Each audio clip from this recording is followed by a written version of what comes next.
Hey guys, welcome to episode 4 of Next Level Retro. Today we're going to be continuing the series on programming graphics on the Commodore 128. This is part 2, which is Intro to Character Sets.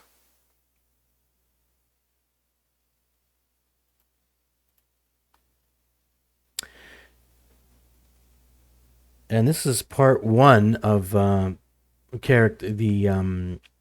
discussion on character sets, part 1 intro. But first, let's do a review from the last episode where we talked about switching between 40 and 80 columns on the Commodore 128. Now, we can simply do that with a basic 7 command. Well, a basic command. This statement is available on the Commodore 64 as well. So we can switch to 80 columns and back using sys 49194. We also discussed screen RAM was memory location 400 hex to 7 FF hex, or decimal 1024 to 2023, and color RAM was located at hex D800 to DBFF hex, or decimal 55296 to 56295. We also learned that video RAM and color memory use the same memory ranges as those on the Commodore 64. And to put a character on the 40 column screen, you could use this command: poke 1024 plus the column plus 40, because each line has 40 columns. So 40 times the line number, and then you would poke the character code 0 to 255. Now, to set the color of a character on the 40 column screen, it's a similar command. You're poking to address 55296 plus the column number plus 40 times the line number, and then you are poking a value between 0 and 15, which is the color code. There are 16 colors on the Commodore 128's 40 column mode because it uses the same VIC-II chip as the Commodore 64. And here's just a quick representation of the character set 1 on the screen with random colors for each character. So now let's discuss some basic 7 commands, which you'll need to know if you're new to basic 7. These are simple commands you need to know and that I'll be using in this episode. So the first one is directory, or you can hit the F3 key, and that gives you a listing of a disk from your floppy disk drive. And so that's what it looks like. The second one is dsave or save. Now, if you use dsave, it uses the default device number of 8. If you have your floppy disk drive on another device number, then you can use the save command. Deload and load are just the complement of dsave, which is if you want to load a file from your disk. And then we have the list command, which lists a basic program in memory. So that lists the program, like so. And then we have the new command, which is basically to clear RAM, clear memory.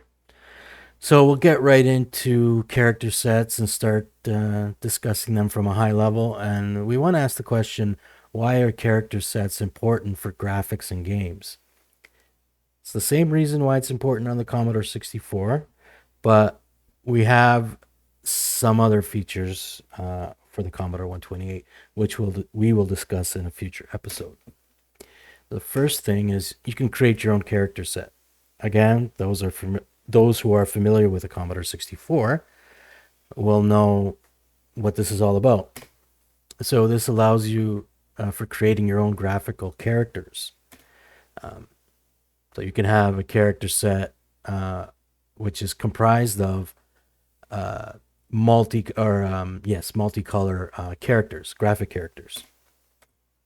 Now you can combine graphical characters to form tiles. This is an important concept when creating a colorful map for your game. We'll learn more about that in a future episode. So the third thing is combine tiles to create a full screen map or scene for your game. Tiles can be used to create repetitive patterns in a screen map. Okay, so when you put your tiles together, you get a map or a screen, you know, or a scene, sorry, in your game. You can create multiple character sets to store in RAM, and you can switch between character sets quickly with a special VIC register, which we will be discussing in a future episode. But if you have multiple scenes or multiple maps in your game, you can quickly switch scenes by using the VIC register to switch to that character set, i.e. scene. And bank switching allows further character sets to be stored. The VIC-II chip can be told which part of memory, known as a bank, to look for character sets. The Commodore 128 offers more RAM than the C64 to store multiple character sets. And character sets can be stored across more than one bank and at various offsets within the bank. More on this in the future. But just to give a quick mention, this is a mechanism where we can store multiple character sets, i.e. maps, i.e. scenes of your game, or different levels, let's say, of your game. And we're going to focus on 40 column mode. Now, 40 column mode uses the VIC-II chip, which we've already mentioned. Many things are similar to the Commodore 64, but there are some differences, which we will discuss in a future episode. The default character sets are the same as those on the Commodore 64. And there are two default character sets, the big letters and graphic characters, and big letters and small letters. So character set 1 is comprised of uppercase letters and graphic characters. And the first 64 characters are regular uppercase letters. The next 64 characters are graphic characters. The next 128 characters are the visual reverse or inverse of the previous 128 characters for a total of 256 characters. So here we have a list of the first 128 characters, and the next 128 characters are the visual negative, let's say, of the first 128. So same characters, but visually negated, if you will. Now, character set 2 is comprised of uppercase letters and lowercase letters, that should be. The first 64 characters are regular lowercase letters. The next 64 characters are uppercase letters. The next 128 characters are the reverse of the previous 128 characters for a total of 256. So there we can see lower and upper. And some graphics characters thrown in there for good measure. And then the next 128 are the visual negatives of the first 128. So now what about switching character sets? Okay, so the same VIC register, which is at address 53272, which is the same as on the Commodore 64, but we can't write to this register.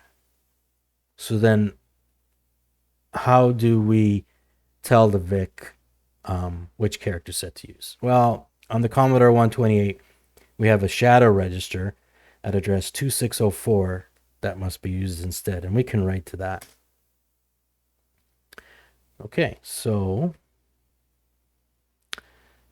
let's now switch over to get this on here. There we go. Let's switch over to our Commodore 128. Okay. I'm going to load a program.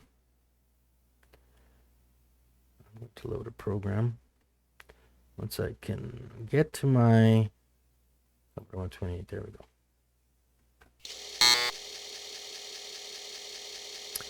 By the way, you can hit the F2 key for quickly using the deload command. There's deload. So graph 1 basic. Now what this little program does is it basically puts character set 1 on the screen a couple times and randomly changes the color of each character. So let's run this. You can see that it's going through character set 1 and then changing the color of each character randomly. And it's just repeating this 2 more times. Okay. In fact, I might just get out of there for now. Now,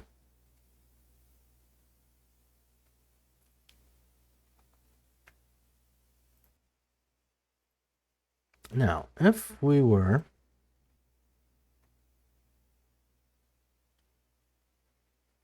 to use the register at address 53272, let's try that. So 553272. And we want to switch to character set 2. Well, the value for that is 23.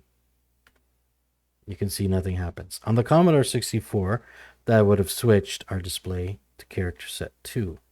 So as we mentioned in the PowerPoint slide, we have to use the shadow register 2604, and that switches us to lowercase mode. What if I want to use both character sets? So I want to have uppercase, lowercase, and also all the graphic characters. Well, you can't. That's the case on the Commodore 64, and that's the same case on the 40 column mode of the Commodore 128, because the 40 column mode, the 40 column mode on the Commodore 128 is driven by the same VIC-II chip as the one on the Commodore 64. So you can see that, for example, if we want to switch back to character set 1, and I say, okay, cool. So now I want to say John Palermo, right? But in the next line, I want to put dogs are great in lowercase. But hold on. We have to switch to character set 2. So we're going to poke 2604, value 23.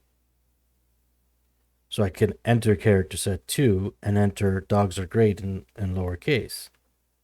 Oh, but that changes everything now to lowercase. I can now put dogs are great, but that doesn't help because John Palermo just switched to lowercase, and I wanted to keep it uppercase. So we cannot use both character sets at the same time. In 80 column mode, we can. And we'll discuss that in a future video. And the reason why it can is because the 80 column mode on the Commodore 128 uses another what's called video display controller, the VDC. So another graphics chip.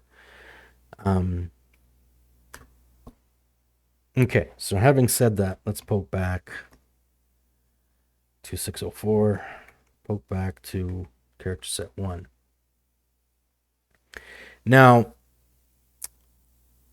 I'm going to give a prelude to the next episode, which on that episode we'll be discussing the character generator. Now, the character generator is basically what generates the visual presentation of a character on the screen. So, for example, we have the word ready here.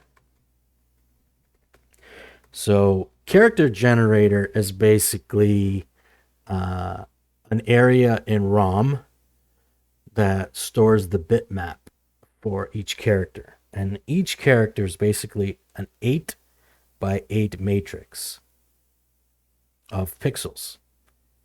And a 0 represents an inactive pixel, and a 1 represents an active pixel. So if we have an 8 by 8 matrix, that essentially means that we have 8 bytes stored for each character. So we can actually show this by peeking into the ROM locations that store the character generator for each character. So let's do that by first trying to remember what's the first. Let's use the first character in character set 1. So we can poke that to the screen. But before I do that, let me clear the screen. And we're going to poke 1024 character 0. And that's like an @ sign.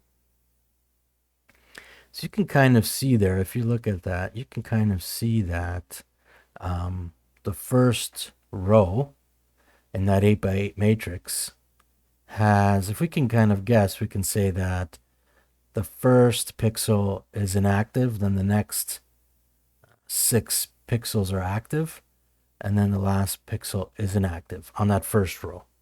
We kind of guess, right? So let's peek. Let's bring up my window back. Let's peek into ROM. Let's peek the address that holds the pixel information for the first row of that @ sign. Kind of looks like an E, actually. But that character in the top left-hand corner there. Let's peek. Now, without getting into too much detail, because we will discuss this in the next episode, the starting address for character set 1 is, we'll call this address 53248. 53248. Okay.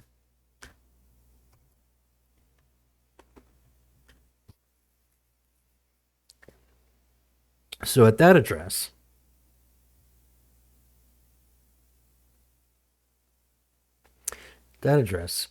we will have the first row of that character. So basically the first byte. But the thing with the Commodore 128 is that it does not have 64K. It has 128K. So that address, and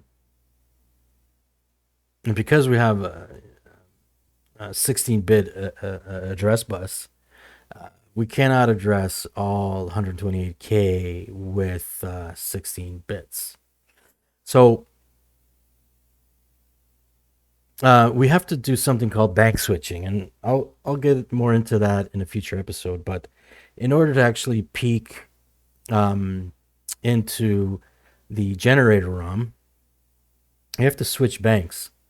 So although it's at address 53248, it's not address 53248 in the default bank. It's 53248 in bank 14. So we have to switch to bank 14. Okay. AD is still the same.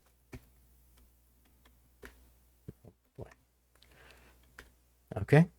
But now we're in bank 14, so we're basically at the right address now.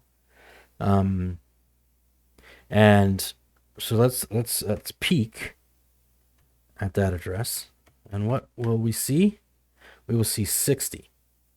Okay. Now 60 basically is this. 0, 0. 1, 2, 3, 4. 0, 0.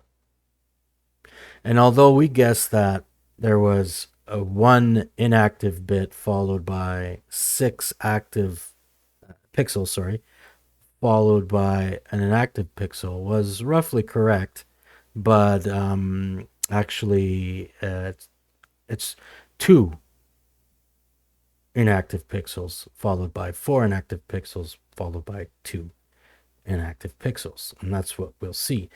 Now, what about then the next row? Let's put that character back on the screen so we can have a good look at it. So let's poke. Let's get back to bank 15 first, right? Our home bank. And so we're going to poke 24, 0. And that's what it looks like. So let's get back to bank 14. And we're going to look at the second row. So we're going to peek. And of course, our address is still this one. But actually, now our address is going to be the next row, which is the next address. It's going to be 53249. Now we got that address. We're still in bank 14, so we're going to peek AD. What are we going to get? We're going to get 102. 102, if I do a quick calc on my programming calculator, which you cannot see, and I apologize. But let me just do this quickly, 102. So that is, that is 0, 1, 1, 0, 0, 1, 1, 0. Okay? So you can see how that creates the second row, right? You kind of have an inactive pixel, then two active pixels, then two more inactive pixels, and then so two more active pixels and one inactive pixel. Okay, so let's get back to bank 15 for a second here. So what we can do, in fact, we'll do this on another episode. Now, maybe what we can do now is just look at the next row. I'll screen clear this. So we have again poke 1024, 0. Or perhaps let's look at a character like T. Character T, which is, if I do some quick math here, I'm just going to bring up my my chart here. If you'll bear with me for a sec, I am going to look at my chart. So here we have T is